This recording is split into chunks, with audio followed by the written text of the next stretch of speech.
Assalamualaikum warahmatullahi wabarakatuh. Selamat datang di channel ini, tempat di mana kisah-kisah menegangkan, penuh aksi dan syarat makna akan menghibur sekaligus menggugah rasa penasaran kalian.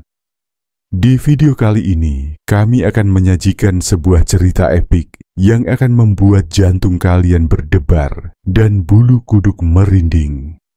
Kisah tentang seorang pemuda tampan bernama Bowo yang berani menantang kegelapan dan menghadapi preman sakti paling ditakuti, Kang Jambrong, seorang maling yang bukan hanya sadis, tapi juga memiliki kekuatan gaib yang luar biasa.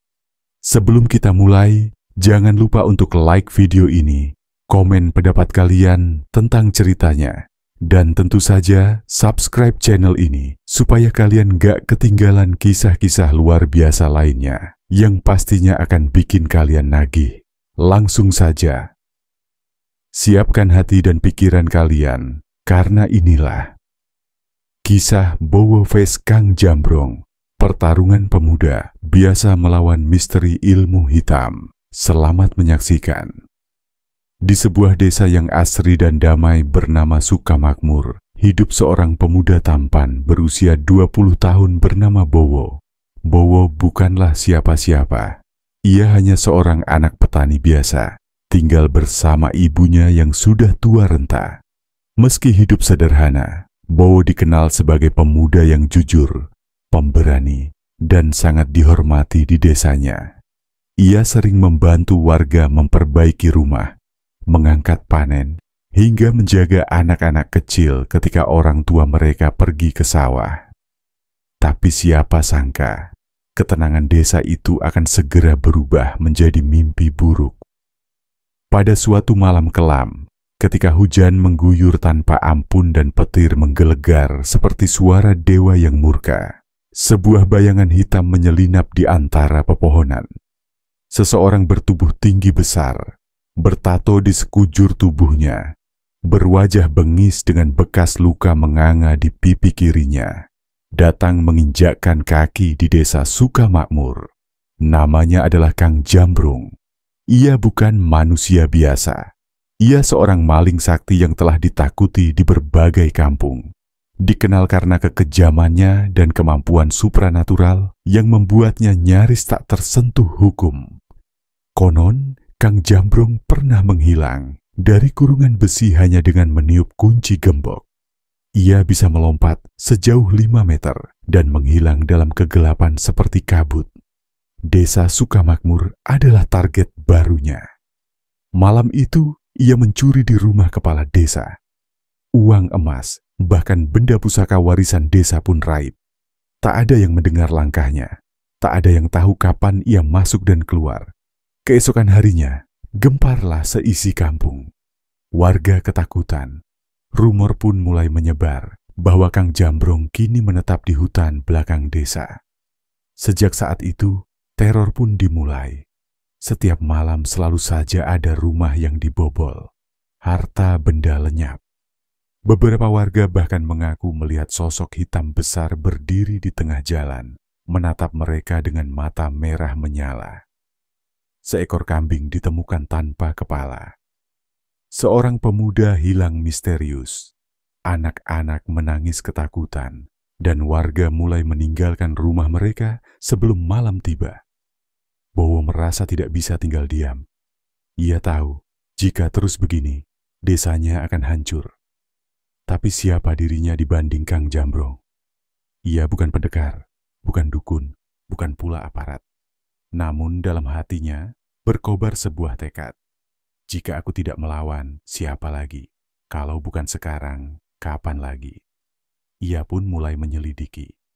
Diam-diam, Bowo mempelajari jejak-jejak Kang Jambrong. Ia berbicara dengan warga desa yang mengaku melihatnya. Ia bertemu seorang kakek tua penjaga makam yang katanya pernah berhadapan dengan Kang Jambrong 20 tahun silam. Dari sang kakek, Bowo mendapat cerita kelam tentang masa lalu Kang Jambrong, tentang bagaimana ia dulu dikhianati oleh warga kampungnya sendiri, dan memutuskan menjadi preman sakti yang haus dendam. Langit muram menggantung di atas desa Sukamakmur. Kabut tebal menyelimuti hutan di pinggiran desa, tempat Kang Jambrong diyakini bersembunyi. Bowo berdiri di depan gerbang hutan itu, menatap ke dalam dengan mata yang tak lagi menyiratkan keraguan. Di tangannya tergenggam seutas tali dari akar bajakah, diberkati oleh sang pendekar tua sebagai pelindung dari ilmu hitam. Di pinggangnya terselip keris warisan ayahnya yang dahulu dikenal sebagai pemburu babi hutan. Malam itu, Bowo masuk ke hutan sendirian. Langkahnya pelan namun mantap. Daun-daun bergemerisik di bawah kakinya. Ranting patah. Burung hantu melolong dari kejauhan. Bowo tahu, hutan ini bukan sekadar tempat sembunyi. Ini adalah sarang kekuatan Kang Jambrong. Hutan yang telah dijadikan medan spiritual untuk ilmu hitamnya. Setiap pohon seolah mengawasinya. Udara berbau anyir dan suara-suara aneh terdengar dari segala penjuru. Tiba-tiba, suara tawa menyeramkan menggema dari balik pepohonan. "Heh, siapa bocah tengik yang berani masuk ke wilayahku?" Bowo berhenti, matanya menyapu sekeliling. Bayangan hitam berkelebat di depan matanya, cepat seperti kilat. Lalu, bruk! Sesuatu menghantam Bowo dari belakang, membuatnya terlempar ke tanah. Dari balik kabut, muncullah sosok mengerikan itu, Kang Jambrong. Tubuhnya besar, matanya merah, dan di dadanya tergantung kalung berisi benda aneh, jimat keramatnya.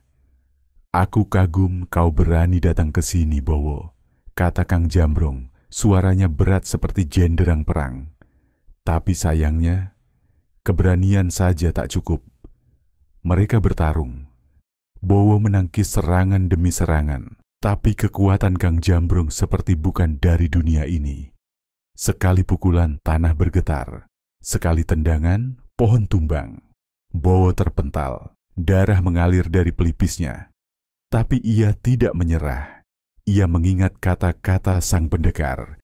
Jangan lawan tubuhnya, cari jimatnya, hancurkan sumber kekuatannya. Dengan sisa tenaga, Bowo mengalihkan pertarungan ke area lebih terbuka. Ia bersembunyi di balik semak, memancing Kang Jambrong agar mendekat. Dan saat Kang Jambrong lengah, Bowo melompat ke arahnya, mengayunkan keris langsung ke dada, tepat ke arah jimat itu. Ceraak, jimat itu terbelah. Seketika, tubuh Kang Jambrong bergetar hebat. Ia berteriak kesakitan. Kabut hitam menyembur dari tubuhnya, seperti roh-roh jahat yang terlepas dari sangkar. Matanya berubah, tato di tubuhnya memudar. Ia jatuh berlutut, menggigil, seolah tubuhnya diserap kembali oleh bumi. Namun justru pada saat itu, Bowo sadar semuanya belum berakhir. Kang Jambrong tertawa lagi, kali ini lebih menyeramkan. "Kau pikir itu jimat satu-satunya?" katanya. Ia mengangkat tangannya, dan dari dalam tanah muncullah sesosok bayangan besar. Sosok itu mirip manusia, tapi bertanduk dan bermata api. Kang Jambrong telah membuka pintu bagi entitas kegelapan lain, makhluk gaib yang selama ini dijadikan sekutu. Ia rela tubuhnya dijadikan wadah agar bisa hidup abadi. Sekarang Bowo tidak hanya melawan manusia sakti. Ia melawan sesuatu yang bukan berasal dari dunia ini. Tapi sebelum makhluk itu sepenuhnya bangkit, tiba-tiba terdengar suara azan dari kejauhan, suara yang menggema dari surau kecil di desa. Suara itu membuat makhluk itu berhenti sejenak, mengerang. Bowo sadar ini adalah momen terakhir. Ia mencabut kerisnya lagi. Lalu dengan seluruh kekuatan dan doa yang ia panjatkan dalam hati, ia menancapkan keris itu ke tanah sambil berseru, "Dengan nama Tuhan, aku kembalikan kau ke tempat asalmu." Sinar terang meledak dari dalam tanah. Jeritan terdengar dari segala arah. Hutan itu mengguncang, dan dalam sekejap, semuanya sunyi. Ketika kabut menghilang, hanya Bowo yang masih berdiri, terengah-engah. Tubuh Kang Jambrong tergeletak di tanah, tak bergerak, tak bernyawa. Tapi Bowo tahu ini belum benar-benar selesai.